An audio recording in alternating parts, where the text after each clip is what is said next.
rizamuvuna amaboko ijosi azanihira imbere ye, azanihira cyane, ameze nk'uwakomeretse uruguma rwica, ntazakira kandi ntazabaho. Imana ishimwe cyane. Mwakire neza ijambo ry'Imana.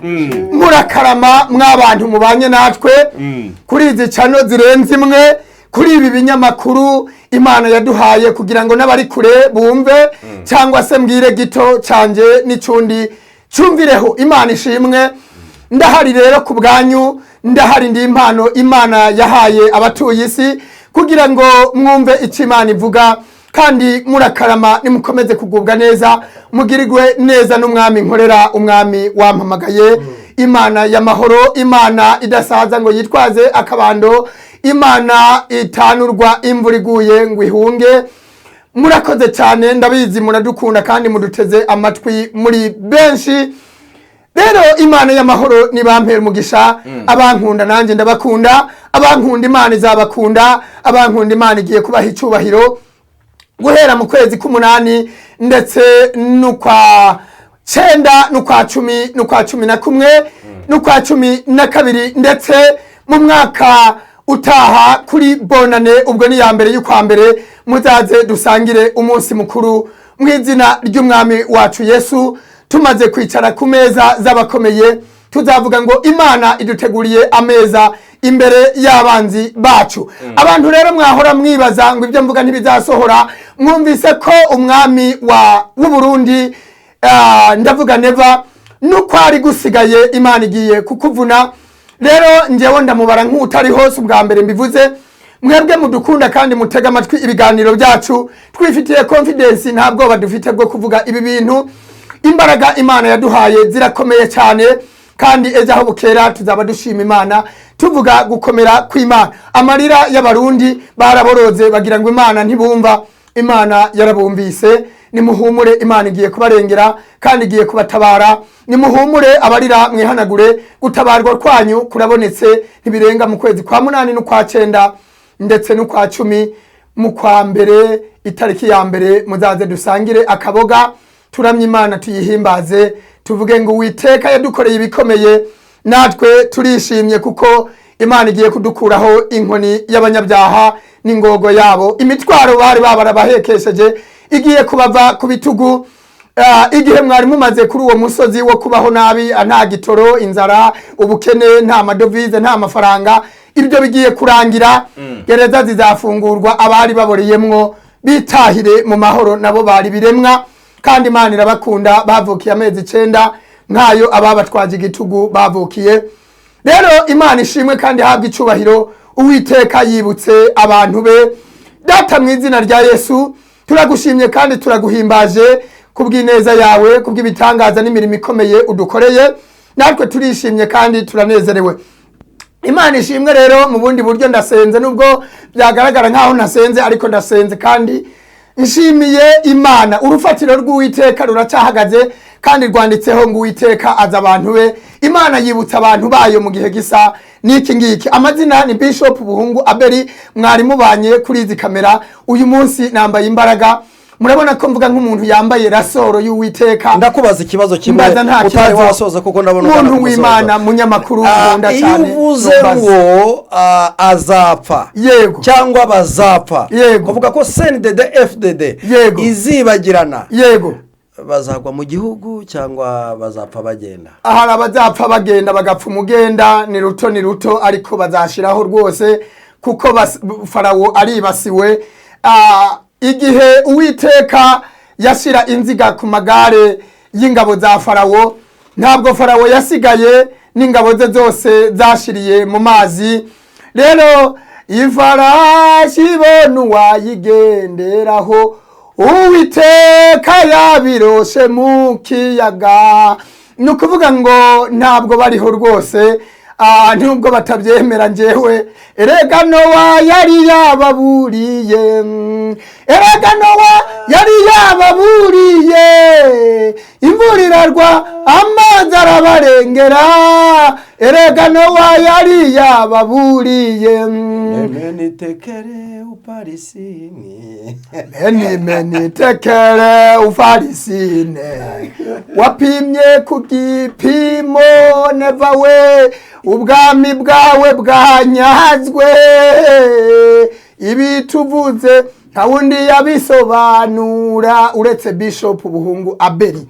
Iyo uvuze ko umugambwe CNDD FDD utazasubira ku butegetsi cy'amanda hari indi migambwe yishimye akavuga ati niyo mpamvu ngomba ndi kukubaza ibibazo byinshi banga kunaniza umuntu w'Imana. Ndabakunda cyane abantu bankunda, ndabakunda nanjye mu izina rya Yesu. Nanjye rero nahisemo kujya nyuzamo ariko kukubaza ko sinzabura kukubaza. Nahisemo kujya nyuzamo nkakureka ukaduha message Imana yaguhaye. Ariko mbere ya byose yego tubanze Imana imbere. Imana imbere. Karibu nisengesho. Mbere na mbere Imana, mbere na mbere uze wubaha Imana, yo imbere na mbere Imana yacu, imbere na mbere uze wubaha Imana, imbere na mbere. Urakarama Kristo, uruwiteka niryo zina ryawe, uragakinga kamakuba, uri samba itarumba, uri nteturuye, urumugira neza, wahozeho kandi uzahoraho iteka ryose, ubereye maso abagutegereje bose, ntabwo uryama ntabwo usinzira, uryamye ugasinzira twashira, urinda abagenda ku mapikipiki, urinda abagenda ku magare, mu mamodoka ndetse no ku maguru, urinda n'abagenda hejuru mu kirere, ndavuga mu ndege. Mana ni wubahwe, urakarama, uruwiteka niryo zina ryawe, ushoboye ibintu byose, ntushoboye kimwe, uri data ntabwo uri data wacu. Niyo mpamvu tugufitiye icyizere kandi tugufite ntitwifuza undi murengezi. Uradufasha no muri iki kiganiro, ndabizi uri kumwe natwe, utwegereye kuruta imyambaro twambaye, uri Imana yacu bwite, nuhabwe icubahiro mu izina ry'umwami wacu Yesu, amen. Jya mbere utugezeho message Imana yaguhaye. Ijambo riboneka muri Ezekiel ibice 30 hera ku murongo wa 20 ugeze 22. Ntabwo tujya kure ngo tujye mu bintu byinshi. Reka dusome mu izina rya Yesu. Ezekiel ibice 30 turahera ku murongo wa 20. Yego. Haravuga ngo nuko mu mwaka wa 10. Yego. Nuko mu mwaka wa 11 mu kwezi kwa mbere ku munsi wa 7. Yego. Wuko kwezi ijambo ry'Uwiteka rinzaho riti mwana w'umuntu, yego, navunnye ukuboko kwa Farawo umwami wa Egiputa, kandi dore ntabwo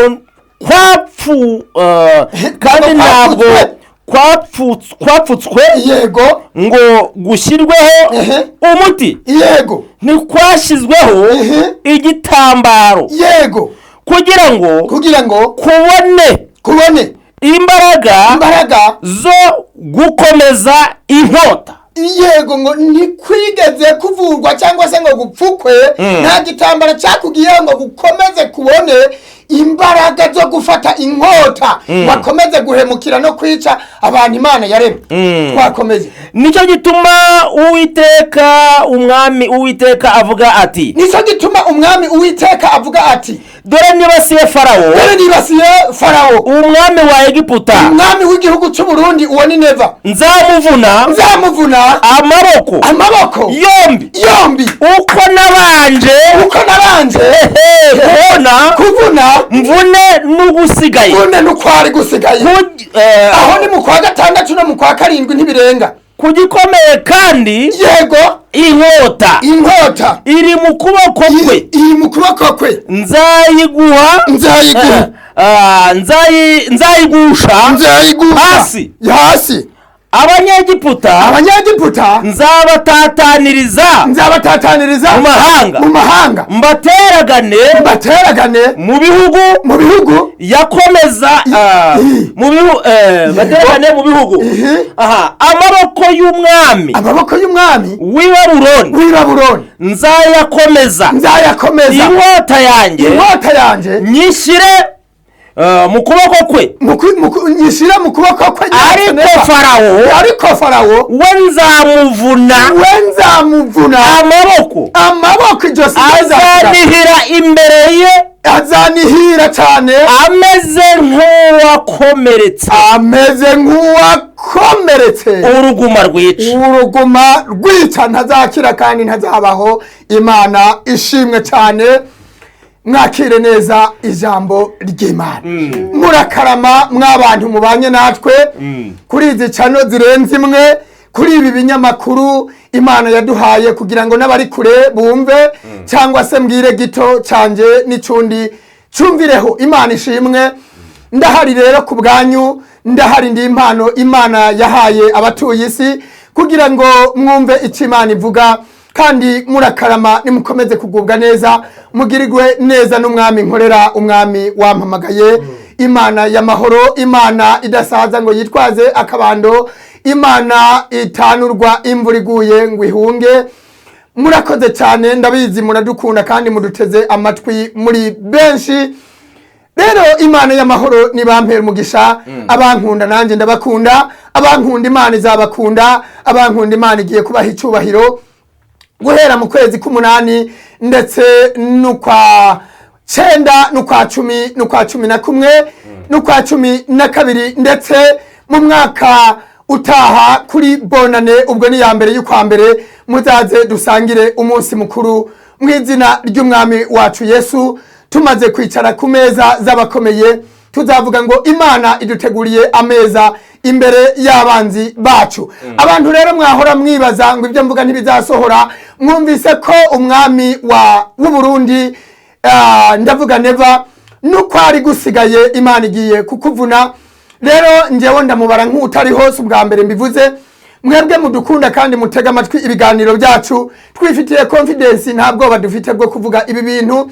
Imbaraga Imana yaduhaye zirakomeye cyane, kandi ejo aho bukera tuzaba dushima Imana tuvuga gukomera kw'Imana. Amarira y'abarundi baraboroze bagira ngo Imana ntibumva, Imana yarabumvise. Nimuhumure, Imana igiye kubarengera kandi igiye kubatabara. Nimuhumure abarira mwihanagure, gutabarwa kwanyu kurabonetse. Ntibirenga mu kwezi kwa 8 n'ukwa 9 ndetse n'ukwa 10 mu kwa mbere, itariki ya mbere muzaze dusangire akaboga, turamye Imana tuyihimbaze, tuvuge ngo Uwiteka yadukoreye ibikomeye. Natwe turishimye kuko Imana igiye kudukuraho inkoni y'abanyabyaha n'ingogo yabo. Imitwaro bari babarabahekesheje igiye kubava ku bitugu.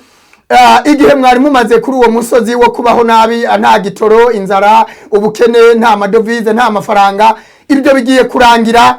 Gereza zizafungurwa, abari baboreyemwo bitahire mu mahoro, nabo bari biremwa.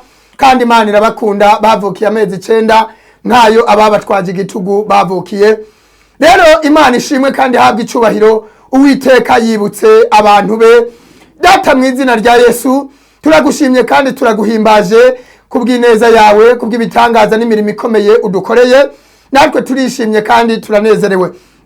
Imana ishimwe. Rero mu bundi buryo ndasenze, nubwo byagaragara nkaho nasenze, ariko ndasenze kandi nshimiye Imana. Urufatiro rw'Uwiteka ruracyahagaze kandi rwanditseho ngo Uwiteka aza abantu be. Imana yibutsa abantu bayo mu gihe gisa n'iki ngiki. Amazina ni Bishop Buhungu Abeli, mwari mubanye kuri izi kamera. Uyu munsi nambaye imbaraga, murabona ko mvuga nk'umuntu yambaye rasoro y'Uwiteka. Ndakubaza ikibazo kimwe utari wasoza kuko ndabona umuntu w'Imana, munyamakuru nkunda cyane. Iyo uvuze ngo azapfa yego cyangwa bazapfa, kuvuga ko CNDD FDD izibagirana, yego bazagwa mu gihugu cyangwa bazapfa bagenda? Ahari abazapfa bagenda, bagapfa umugenda ni ruto ariko bazashiraho rwose kuko Farawo aribasiwe. Igihe Uwiteka yashira inziga ku magare y'ingabo za Farawo, ntabwo Farawo yasigaye, n'ingabo ze zose zashiriye mu mazi. Rero ifarashi ibona uwayigenderaho, Uwiteka yabiroshe mu kiyaga. Nukuvuga ngo ntabwo bariho rwose, nubwo batabyemera. Njewe erega Nowa yari yababuriye, erega Nowa yari yababuriye, imvura iragwa amazi araba arabarengera erega Nowa yari yababuriye meni tekere uparisini meni tekere ufarisine wapimye ku gipimo neva we ubwami bwawe bwanyazwe ibi tuvuze nta wundi yabisobanura uretse Bishop Buhungu Abeli. Iyo uvuze ko umugambwe CNDD-FDD utazasubira ku butegetsi cy'amanda hari indi migambwe yishimye kavuga ati ntabwo tuzabibuka ntituzanabakumbura nta rwibutso ruzabaho rwo kubibuka ntibazanaririrwa yego hari indi migambwe ivuga ati ubwo nitwe tugiye gukurikiraho tukayobora no Uwiteka yarabyanze nta migambwe habe n'uyu numwe ibyo bintu ntibizongera kumvikana no kuvurwa mu gihugu cy'u Burundi hagiye kubaho umugambwe wa Kristo Yesu hazabaho ishaka rivuga ngo n'abarundi n'abarundi kazi nta CNDD nta Iprona nta FNL no ibyo ntibizongera kubaho nta muhutu nta mututsi nta mutwa ibyo ntibizongera kubaho mu Burundi izo ngenga bitekerezo ndayivumye mu izina rya Yesu turafite umubyeyi wacu Perezida Paul Kagame dukomoraho ibintu byiza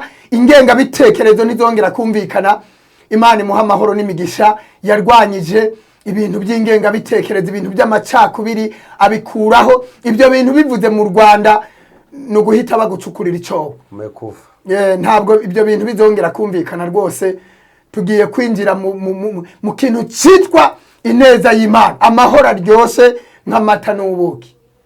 Yes. Reka tugushimire. Nukuri kw'Imana nanjye ndabashimiye n'abari badukurikiye bose.